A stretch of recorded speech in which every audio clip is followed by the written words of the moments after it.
So now it's pretty clear that I'd say 90% of Bills Mafia is on the exact same page that we are not welcoming back the idea of a reunion with Gabe Davis, a wide receiver who was left our roster, removed from our roster just exactly about a calendar year ago in for round two. As many of us know, the Jacksonville Jaguars ultimately ended up releasing Gabe Davis, a year removed from them signing him to a 3-year, 40 something $1 million contract.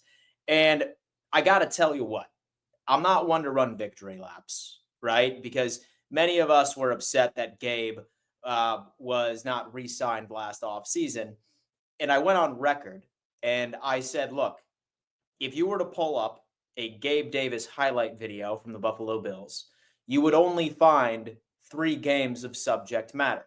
I thought that this receiver was certainly not worth a 3-year, $40 million type contract, especially since the subject matter of his contributions over in Buffalo were so limited.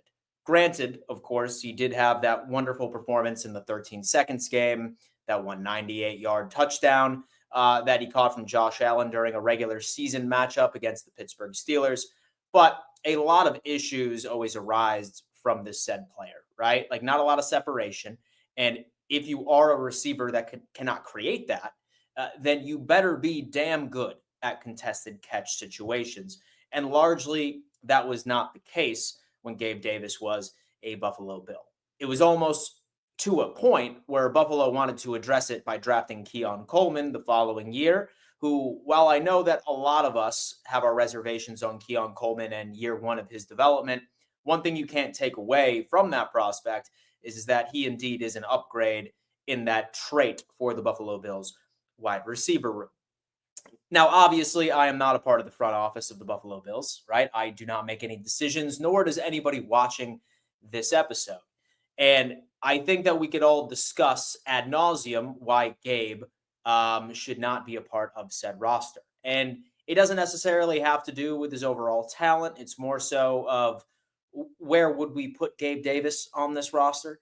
Because we are currently looking at a wide receiver room over here in Buffalo, and it has a perfect mix of traits. If, of course, you were to ask me, right?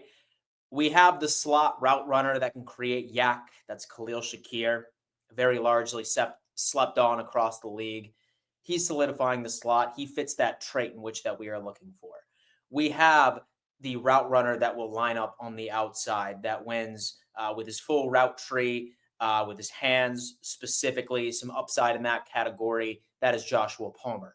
Now we ended up adding a speedster finally in Elijah Moore as well, who can also line up in the outside for some of those situations where we're trying to literally flip field position in a matter of a second. We missed a speed wide receiver for quite some time. Thank God Elijah Moore is now on the table.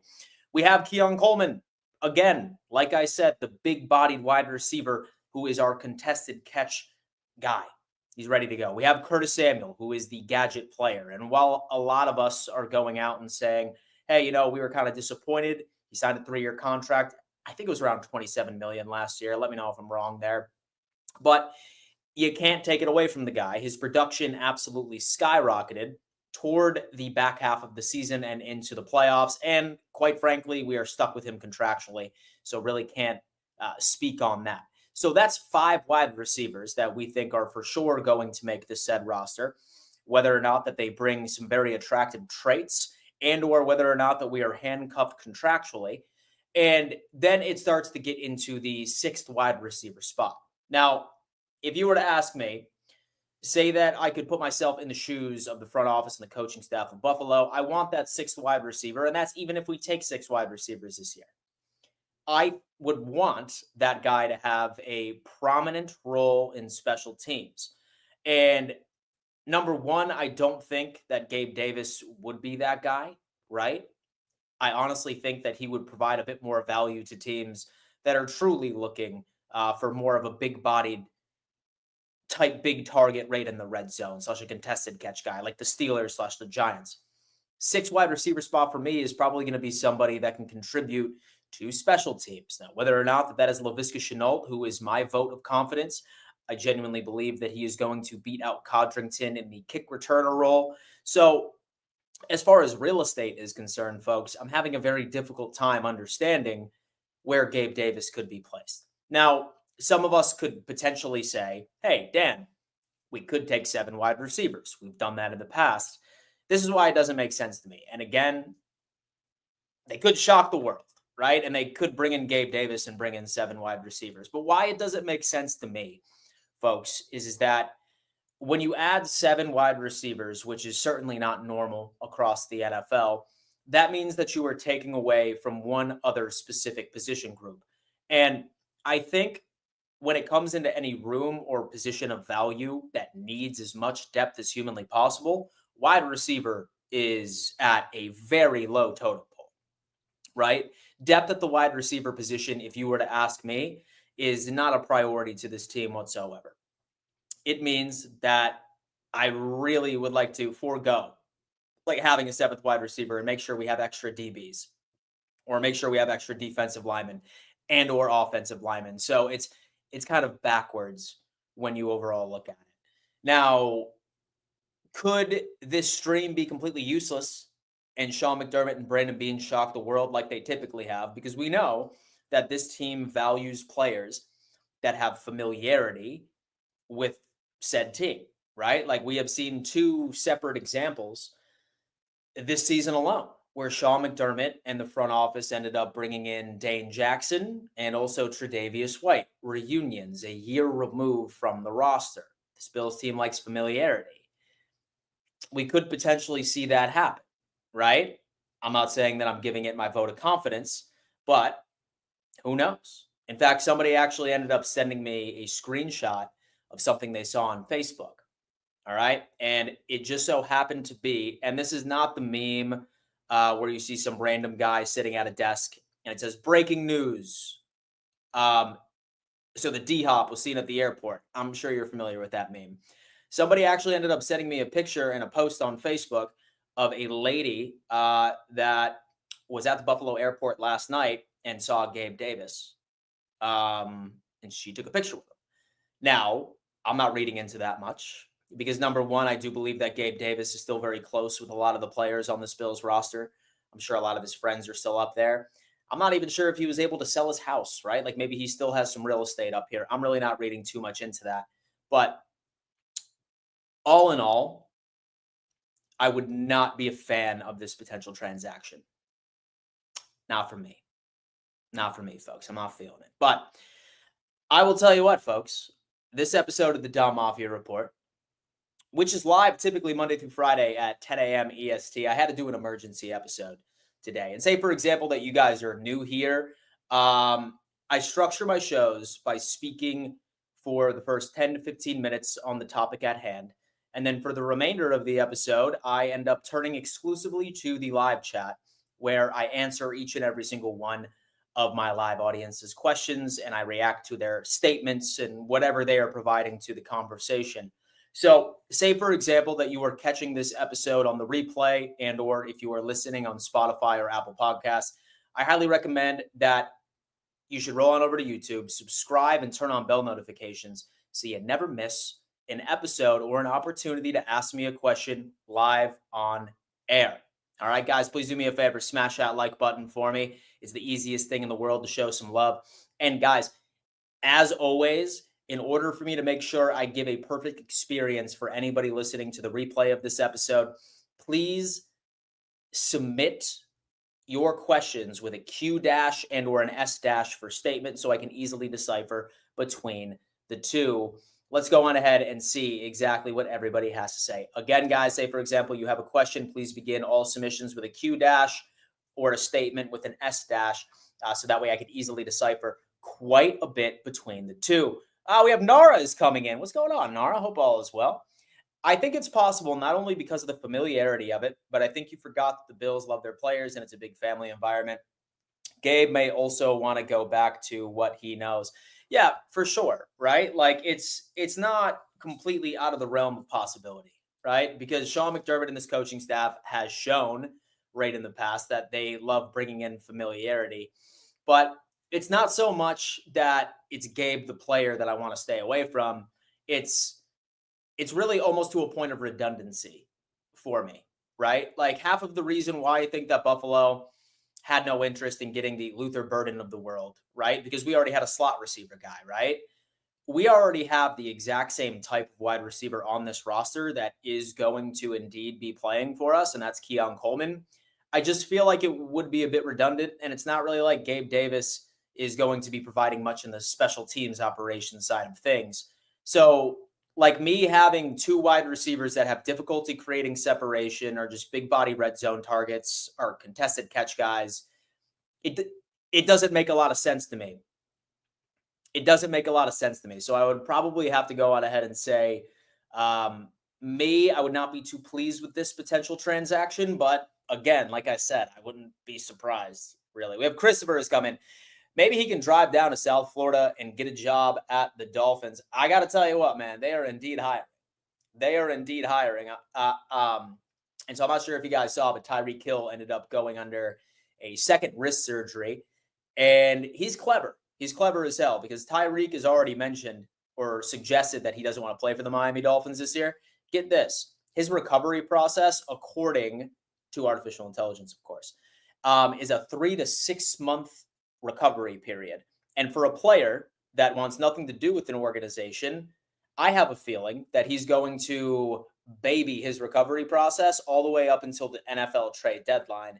Then he's going to get out of Miami. It's funny.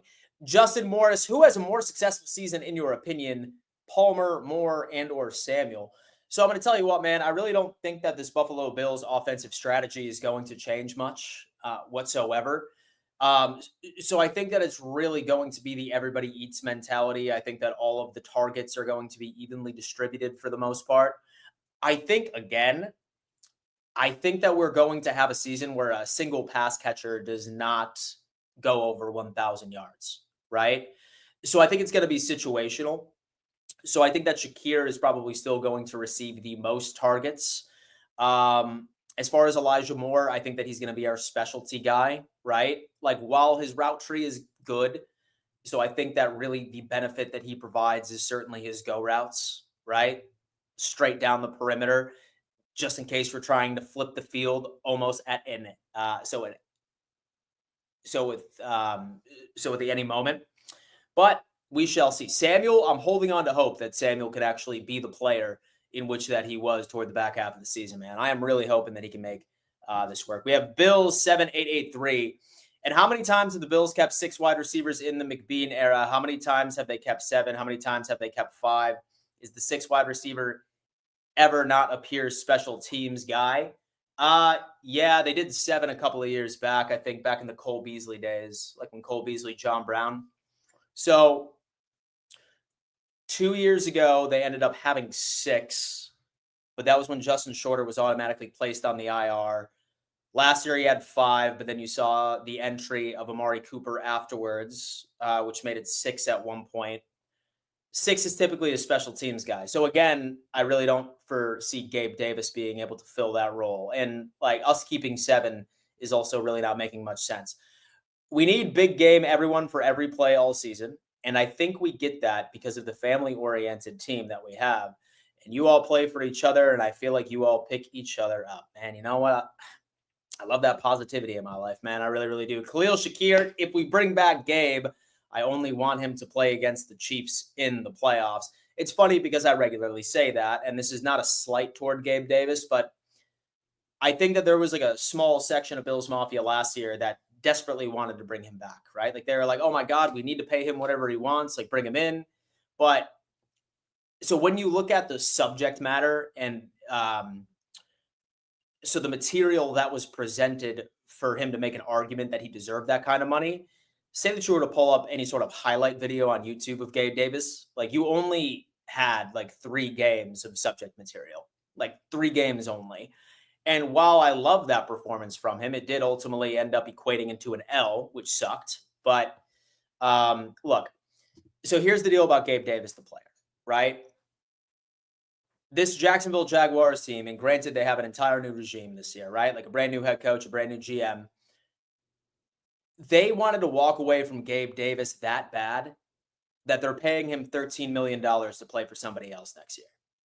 Like, they had an out on Gabe Davis in the 2026 offseason, and they couldn't wait. Like, they were just like, nah, I'm good.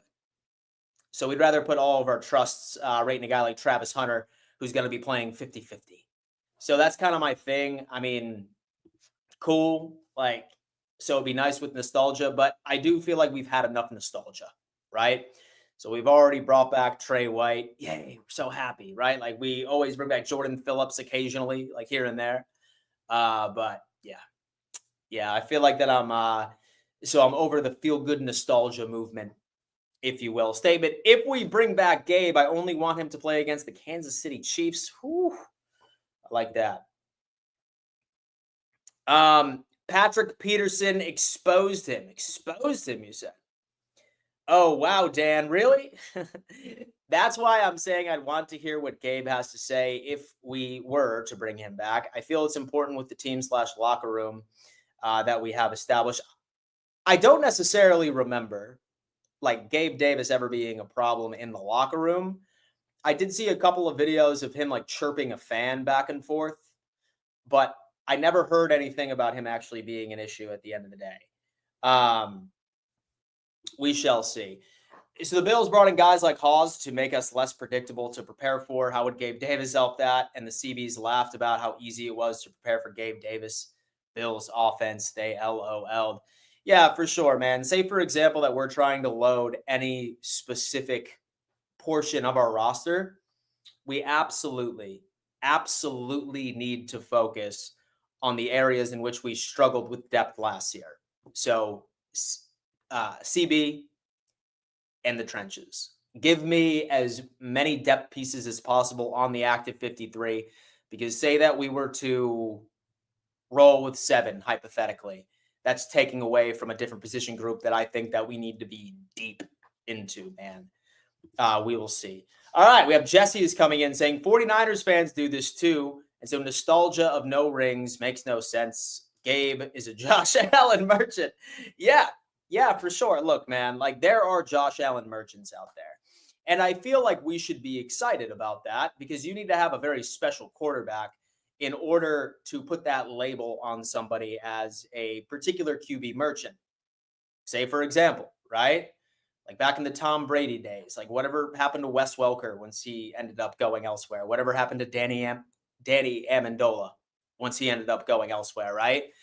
Sometimes you just have an elite enough quarterback where you can make anybody look absolutely incredible, right? So it's, I don't know. We have TJB. Dad, I am back. I am so excited for the new season. Is there anyone you are watching for off-season programs, rookie minicamp/training camp? Man, you know what, dude? It's exciting because rookie minicamp begins in 2 days, actually, which is going to be exciting, you know? So I think there's going to be some key position battles, but I don't think that it's like at really sexy positions, right? I'm going to be keeping a close eye on who wins the kick returning position. It's going to be between Codrington and or Chenault, say that you were to ask me. Some people have asked about Elijah Moore, but I think Elijah Moore is a bit too important to the regular offensive scheme to risk an injury on the kick return play. So I don't think that he will necessarily be a serious candidate.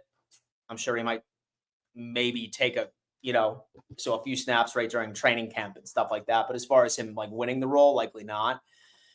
I'm trying to think of some other position groups. So I think between Dorian Strong and Dane Jackson is going to be a great camp battle because that's going to largely determine on who ultimately ends up making that team. I am actually going to be releasing a short video on who I project to make this team from the cornerback situation. But a Dorian Strong and a Dane Jackson battle is going to be real. So we'll see who wins, the rookie and or the guy that has familiarity, the guy that Brandon Beane and Sean McDermott have brought back now. I think this is the 3rd time we brought him back. So I don't know. Like those are the 2 biggest competitions that I probably will be taking a look at for me. Statement: I don't mind bringing him back if it's a team-friendly deal. He'd be our wide receiver 5 or 6, and he has a big potential to have a monster game in the playoffs. Interesting, man. Shout out to everybody in here, by the way, guys. We have 241 of you in here rocking with me this afternoon. 134 on YouTube, 101 on X, 7 on Facebook. Guys, please smash that like button for me. Subscribe to the channel if you haven't already. Yo, what's good, Bills Super Bowl champs this year? Little Kenny, I hope so, man. I hope so, man. Speak it into existence. Hello, brother. Can you buy me a game on Steam for 5 cents? And I will follow you for that. Nah, brother, get your money up, my friend. Thank you so much. Statement, I like our wide receiver room. Why fix something with a tool that isn't guaranteed to fix it or improve it? Gabe Davis isn't anything that makes us better. I agree. Don't worry, Dan. And so I'm getting 1,100 yards this year. You have Khalil Shakir making a bold statement right in front of us, folks. A bold statement in the chat. We have David coming in. So you need to get someone with speed and can get open on man coverage. Love big game Gabe, but I don't see it happening for the value that he wants. So I really don't think that Gabe is going to really have much to bring to the table like this year as far as negotiation, right? Because he did ultimately end up securing that 3-year, $40-something million deal. He still owed that $13 million, right? So the Jags are paying him to play for somebody else. So I think that he's probably going to find himself on a team for a relative prove-it deal, right? Like I could see like a 1-year, maybe a 2-year deal, very little guaranteed. I just hope it's not Buffalo. I hope it's not Buffalo, man. Let's talk about that. We have Mr. Carreras. He's at the gym. What's going on, man? Listen, me personally, and so I am a big guy. I go into the gym at 5 a.m. in the morning. I can't go to the gym in the afternoon because otherwise I will be up all night, and I cannot have that. But I respect that you're in there. You're sculpting the bod, bro. You're sculpting your titties, and so I can appreciate that. And so in my opinion, we have 2 wide receiver 2s and 3 wide receiver 3s, plus our tight ends and running backs. Is that really worse than a team with a wide receiver 1, a wide receiver 2, and 3 guys that won't make our roster as a 5-man unit? I will take our wide receivers. And you and I are on the exact same page, right? Like, why fix what's not broken? Like, that's always something I like to throw out there. But at the exact same time, I am glad that Brandon Beane did add some traits that we didn't have last year, like that one speedster that can line up on the outside. So it makes it more unpredictable for defensive coordinators to understand who's going to be the focal point of any specific offensive game plan, right? Like shit, like how many games last year did we have somebody entirely obscure lead the team in receiving? Like one game when Ty Johnson or RB3 ultimately ended up leading the team in receiving. That's not something to be pissed about. That's something to be excited about. Like that is a nightmare for defensive coordinators to plan against, right? It's just kind of where it's, Dad, it's been a minute. When are you coming to Buffalo so I can serve you some chicken wings? Damn, man, damn. When am I coming to Buffalo? Great question. Great question. So me and the AFC East Roundtable boys, we are doing events at each and every single stadium this year. And one of them is going to be at Highmark Stadium. So currently we are planning an event during one of the home games, ideally during one of the divisional games. That's going to be ideal. So I will keep you guys up to date because the schedule is being released next week. And then we are going to be opening up so the initial deposits, so y'all could ultimately end up getting your tickets. What this ticket is going to include is going to be tickets to the game. It's also going to be giving us an exclusive Saturday night party or the night before the game party where we do a live show, meet and greet, etc.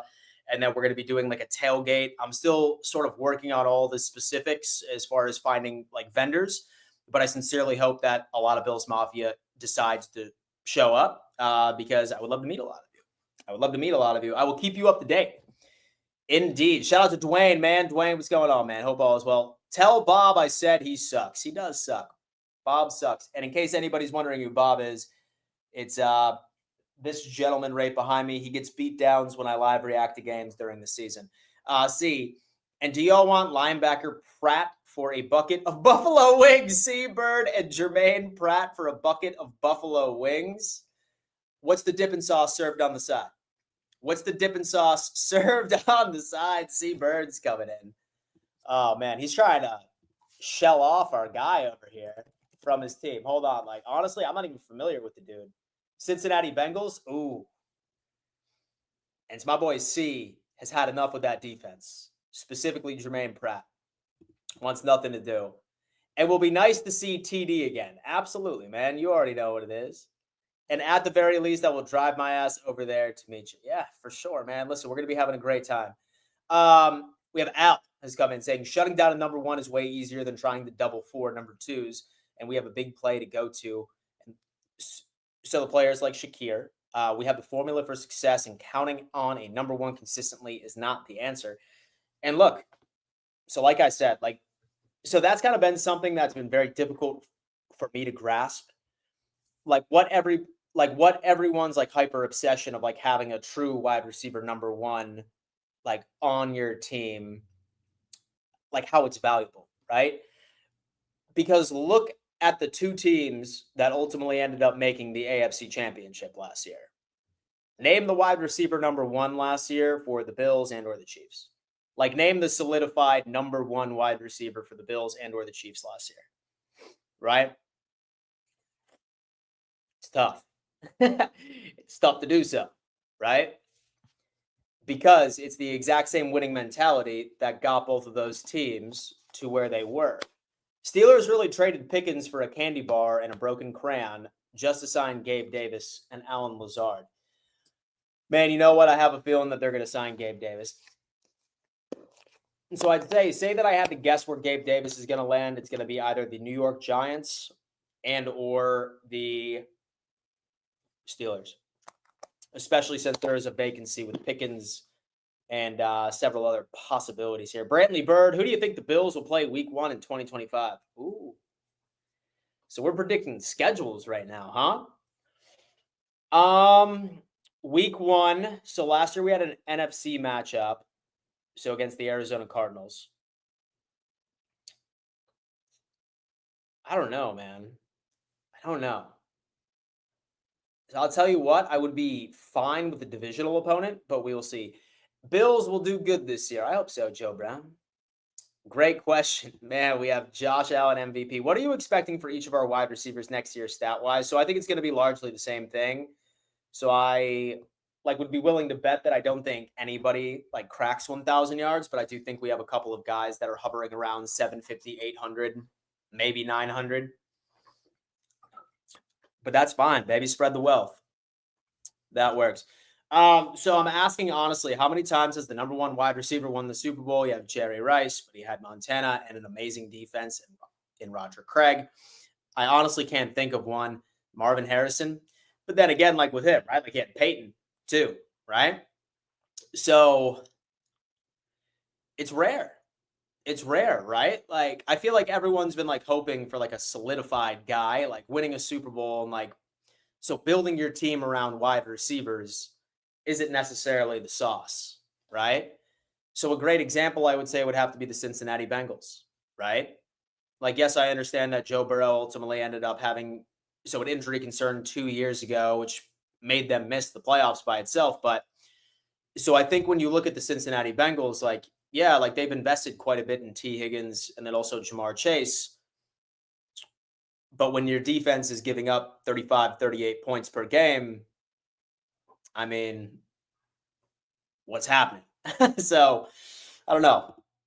That's me. And there is a rumor about playing the Steelers in Ireland. If that is the case, Bills fan 7883, I will indeed be there. And so I am as Irish as it gets. And I have been attempting to manifest that is exactly what ultimately ends up happening, man. Let's see. All right, we have Fantasy Primetime has come on in with a question. What's going on, man? He's saying, so am I opposed to the idea, rate of the Bills adding a big wide receiver talent toward the trade deadline? So it depends on how the roster looks like, man, right? Say, for example, we sustain a crazy injury, sure, but nah, I'm good, man. Listen, don't fix what's not broken. You know what I mean? We have Infinite Fox. This will be the year no other AFC team have what the Bills have, depth. It's depth, man, and depth was our biggest issue last year, and I think we might have figured it out. I think we didn't do enough to improve our safety play. Who is out there to help, and do you believe we need safety help?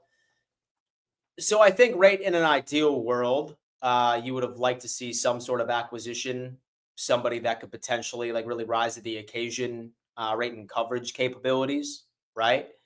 But so really at the end of the day, with the Buffalo Bills, and so we're certainly no stranger to, and I feel like every other NFL team, so they do go through this, right? But since a salary cap is installed right within this league, it doesn't matter what team does during an offseason, there's always going to be holes and there's always going to be perceived weaknesses. Whether or not that's lack of depth in a particular position, or whether or not that they had several holes from starters, but they could only afford to fill some of those vacancies. It's half of the reason why, like when you look at any sort of pregame analysis during the regular season, how you start pointing out weaknesses, right? And it doesn't matter if like you're talking about the Philadelphia Eagles or if you're talking about the Jags from last year. Each and every single team, thanks to the salary cap, is always going to have a weakness, right? Like there is never a perfect sort of off season that can address everything. Safety is somewhat intriguing to me. I do think that we're going to be running like two true strong safeties, right? In Cole Bishop and Taylor Rapp. I'm really hoping that Derek Forrest can live up to the hype that he could be that same player that he was like 2 or 3 years ago that could fill like that coverage responsibility. But again, we're going to have to wait until training camp. But safeties are whatever, right? Especially now since this league has just been running two high safeties for the vast majority of the time anyway, because quarterbacks are now like really like shortening the field a tad and just hitting wide receivers on short 6-7 slant routes and allowing their wide receivers to create yards after the catch. Hence why it kind of makes sense why two strong safeties could be out there so they could run downhill and make the tackle. Yes. Would I have preferred that somehow we walked away with somebody that excelled in coverage? Sure, but I think that we just had bigger needs and necessities that needed to be addressed. I feel like we'll be tough. So I really think the safeties will be Rapp and Forrest, and that's not in spite of Bishop. I think he will play the third safety role that Rapp played 2 seasons ago, and will eventually swap roles with Rapp. Yeah, for sure. Like I feel like on paper, that would definitely be the best tandem. It certainly would. But I don't know, man. I'm crossing my fingers and hoping Forrest can live up to the expectations. We will see. Micah filed retirement paperwork. No chance. He did indeed. Hell to the no. Oh, man. Ramon just came in and said, hell to the no. No Gabe Davis on my favorite football team, my friend. But all right, guys. So I just had an emergency episode. I just wanted to roll in here and chop it up a little bit about Gabe Davis with you guys. I am going to go make myself a little bit of dinner this evening. And just hang out and do my thing. Thank you so much for tuning in, guys. I appreciate everything. I certainly thank you for making my show a part of your daily routine. You have no idea how much that means to me. I will see you tomorrow morning at 10 a.m. EST per usual. Have a good evening. Go Bills. Peace.